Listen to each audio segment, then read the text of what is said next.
नमस्कार किसान साथियों, आपका हमारी चैनल गुरु राजपूत फार्मर में स्वागत है।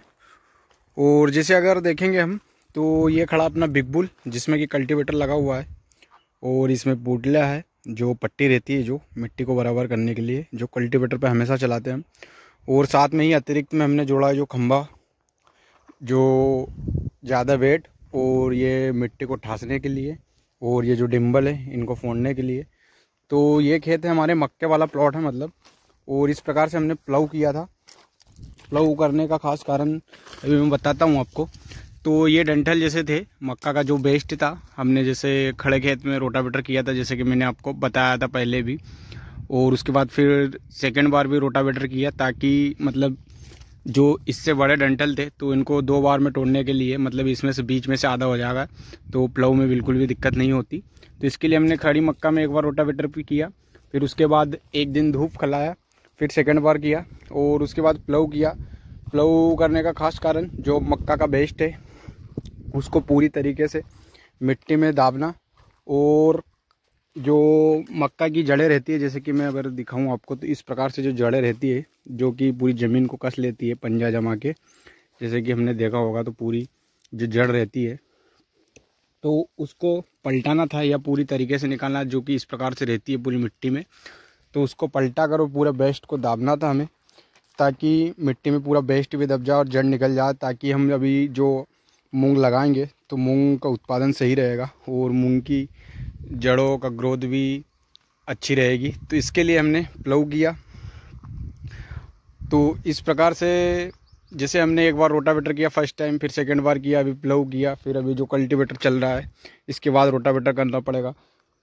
तो इस तरीके से लगभग मक्का का खेत बनाना है। जैसे अभी हम रबी सीजन पे मक्का लगाते हैं और उसके बाद खेत बनाना है तो 4 से 5 बार इम्प्लीमेंट को चलाना पड़ेगा, जब जाके हमारी बुवाई के लिए या सीड्रिल जो चलाने के लिए खेत तैयार होगा। इस प्रकार से प्लाऊ में भी डिम्बल उमजते हैं, तो इसलिए अभी ये थोड़ा सा ठास देगा, इसके बाद रोटावेटर में पूरे तरीके से बराबर हो जाएगा।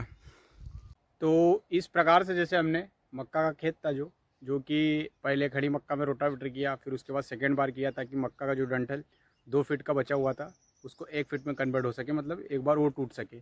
उसके बाद हमने उसको सारे वेस्ट को पूरी मिट्टी में मिलाने के लिए या खाद बनाने के लिए पूरे खेत में प्लाऊ किया। और प्लाऊ करने के लिए हमने जो पलटी प्लाऊ चलाया गहराई के साथ, और उसकी जो मक्का की जड़ रहती है जो पंजा जमाई हुई रहती है उसको भी निकालना था। इसके लिए उसको भी निकाला जिससे कि ज़मीन थोड़ी सी भुरभुरी और मतलब थोड़ी सी मिट्टी भुरभुरी हो सके इसके लिए, और पूरा बेस्ट दाब दिया। उसके बाद अभी कल्टीवेटर चला रहा है जैसे कि आपने देखा है, आगे वीडियो में मैं बता भी दूंगा। और उसके बाद हम इसमें फिर रोटावेटर करेंगे, उसके बाद सीड्रिल चलाएंगे। तो किन किसान भाइयों को यह करना चाहिए और किन को नहीं, मतलब जो कॉस्ट बढ़ेगी लगभग अगर हम बात माने तो हम जैसे 4 से 5 बार इम्प्लीमेंट चलाएंगे तो लगभग 20 लीटर प्रति एकड़ के हिसाब से डीजल लगेगा जब जाके बोनी होगी। तो जिन किसान भाइयों के पास जैसे खुद का ट्रैक्टर नहीं है, जो रेंट पे लेते हैं, तो वो या तो करे जैसे खड़ी मक्का में उन्हें खाद बनाने के लिए मक्का दाबना है तो रोटावेटर को सिंगल बार चलाए, उसके बाद कल्टीवेटर कर सकते हैं, मतलब थोड़ी सी मिट्टी ज़्यादा हो जाएगी। फिर एक बार दोबारा रोटावेटर करेंगे तो मतलब मूंग बोवाने के लिए ज़मीन तैयार हो जाएगी। लेकिन उससे ये रहेगा कि जो बेस्ट रहेगा मतलब ऊपर रहेगा, जैसे कि हम गेहूं के खेत में नलवाई दिखती है इस प्रकार से, और जो मिट्टी है थोड़ी सी भुरभुरी कम रहेगी, मतलब इम्प्लीमेंट ज़्यादा गहराई तक नहीं जाएगा तो जो मक्का की जड़ या पंजा जमाई हुई रहती है वो नहीं निकल पाएगी। तो ज़मीन में थोड़ी सी हार्डनेस रहेगी जिससे कि मूंग की ग्रोथ में 2-4% की हमें गिरावट मिलेगी। तो इसके लिए या तो प्लाऊ कर सकते हैं। लेकिन जिनका ट्रैक्टर नहीं है और जो उन्हें लाख ज़्यादा लगेगी, क्योंकि रेंट पे अगर ट्रैक्टर लेते हैं तो उन्हें मतलब उनकी जो कॉस्ट है प्रति एकड़ के हिसाब से बढ़ जाएगी। तो इसके लिए आप एक बार रोटावेटर करें, उसके बाद जो सब्बल वाला कल्टीवेटर होता है वह चला सकते हैं, या फिर कल्टीवेटर चला के और फिर दोबारा रोटावेटर करेंगे तो 2 से 3 बार में ज़मीन आपकी बिजाई करने के लिए या मूंग की सोइंग करने के लिए रेडी हो जाएगी। अगर हम और एक और मैं बताऊं, ये तरीका भी है जो कि कम लागत में आप मक्के की ज़मीन को बना सकते हैं। इससे भी एक ज़्यादा कम लागत में अगर आपको तैयार करना हो तो आप मक्के की जो भुट्टे तोड़वाते हैं हम लेबर के द्वारा, भुट्टे तोड़वाएं, उसके बाद मक्का को जो कटवाना है हमें, मतलब कटवा के पूरे खेत में नीचे से और बाहर कहीं भी आप एक जगह एकत्रित कर दे या और कहीं फेंक दे बाद में, या तो आग लगा दे या कहीं भी कुछ भी कर दे या सड़ा ले उसको, या मवेशी या ढोर के लिए भी हम रख सकते हैं। तो इस प्रकार से उसको रखेंगे तो उसके बाद हम एक बार रोटावेटर करेंगे तो भी खेत बुवाई के लिए तैयार हो जाएगा, या फिर पूरा वेस्ट हम जैसे एकत्रित कर देते हैं एक जगह और उसके बाद कल्टीवेटर करेंगे या फिर रोटावेटर करेंगे तो 2 बार में भी बुवाई के लिए खेत रेडी हो जाएगा। लेकिन इससे फ़ायदा नहीं, नुकसान ये है कि जो मक्का का वेस्ट हम फेंकेंगे तो जो गलेगा, जो डंठल, उसके बाद पूरी ज़मीन में जो एक प्रकार से खाद मिलेगा हमारे जो मक्का का वेस्ट का, वो नहीं मिल पाएगा। लेकिन किसान भाइयों को अगर लाग कम करनी है और घर का ट्रैक्टर नहीं है तो यह भी करेंगे, यह तरीका कि ज़मीन से आप मिट्टी से लगी हुई जहाँ से रहती है वहाँ से मक्का को कटवाए पूरी और एकत्रित करके बाहर फेंके ताकि खेत जल्दी बन सके और कम लाग लगे। इससे यह फ़ायदा होगा।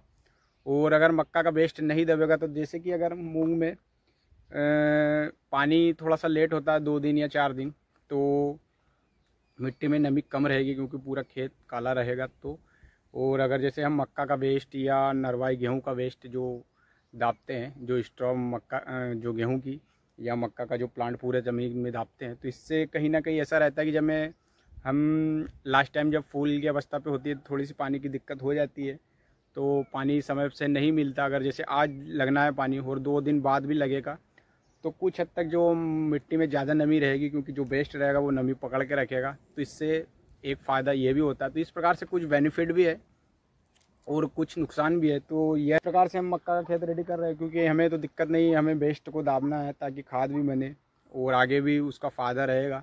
और अभी मैं ट्रैक्टर आपको चला के भी दिखाता हूँ कि किस प्रकार से चला।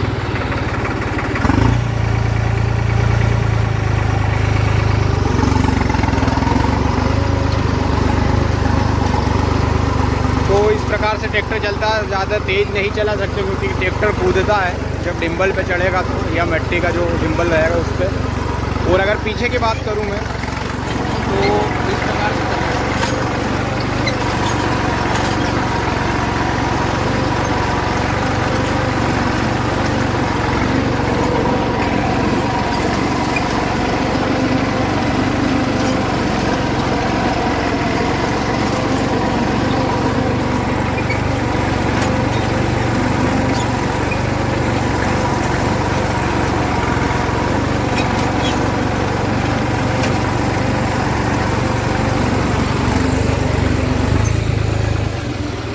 ट्रैक्टर की अगर आरपीएम की बात करें तो आरपीएम तो स्लो पे ही चलेगा और हमें धीरे चलाना। और जो कल्टीवेटर के जो पल्ले रहते हैं उनकी भी नोक लगानी, मतलब थोड़ा सा अगर ज़्यादा लगा देंगे तो ट्रैक्टर से हिचाएगा नहीं क्योंकि जो मिट्टी या डिम्बल रहते हैं या कर बहुत ज़्यादा रहता है, उसके बाद ट्रैक्टर राउंड मार जाता है। तो इसके लिए नहीं हिचाएगा, एक बार हमें ऊपर या खींच नहीं पाएगा। तो इसके लिए हमें ऊपर एक बार चलाना है। आप देखेंगे तो हम जैसे कल्टीवेटर की खींच रहा था, नोक लग रही थी और ऊपर पीछे के जो पुतला था, जो कुटाल थी, जो वजन के लिए रखा था हमने खंबा, वो भी कूद रहा था क्योंकि टिम्बल ज़्यादा है तो इसके लिए। तो इस प्रकार से हमें एक बार ठाकना, उसके बाद रोटावेटर कर देंगे। तो ये तरीका है जो हम मक्का का खेत बना रहे हैं।